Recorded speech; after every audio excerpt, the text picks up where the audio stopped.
संत ज्ञानेश्वर महाराजांची पालखीचं दगडूशेठ हलवाई गणपती मंदिरात मोठ्या उत्साहामध्ये स्वागत, माऊलींच्या जयघोषानं वातावरण भक्तिमय, देदीप्यमान सोहळा अनुभवण्यासाठी पुणेकरांनी केली गर्दी। पुण्यामध्ये गोरगरीब वारकऱ्यांची मनपाकडून लूट, गंजपेटीतील सोनावणे रुग्णालयासमोरील मनपाचं शौचालय वापरण्यासाठी ठेकेदाराकडून पैशाची मागणी, वारकऱ्यांसाठी मोफत शौचालयाच्या मनपाचा दावाफोल।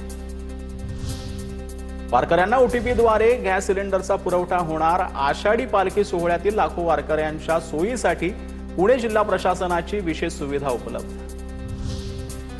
पुण्यात वारकऱ्यांना बापू गवते यांच्या वतीनं मिसळ वाटप, पुणेकरांची आवडती मिसळ वारकऱ्यांसाठी वाटप करण्यात आली। गेल्या 30 वर्षांपासून आम्ही वारकऱ्यांसाठी मिसळचं अन्नदान करीत आहोत।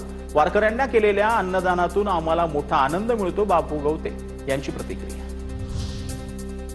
पुण्यात संत ज्ञानेश्वर महाराज पालखीचं दर्शन घेण्यासाठी नागरिकांची मोठी गर्दी। काल संध्याकाळी पालखीचं पुण्यात आगमन, पुण्यात 2 दिवस मुक्काम असणार।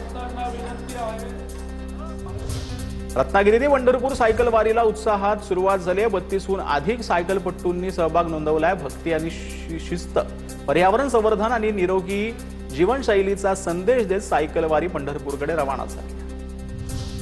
अहिल्यानगरच्या मिडसांगवी गावात संत एकनाथ महाराजांच्या पालखीचं पहिलं रिंगण संपन्न झालंय। हजारो वारकऱ्यांच्या उपस्थितीत परिसर भक्तिमय झालाय।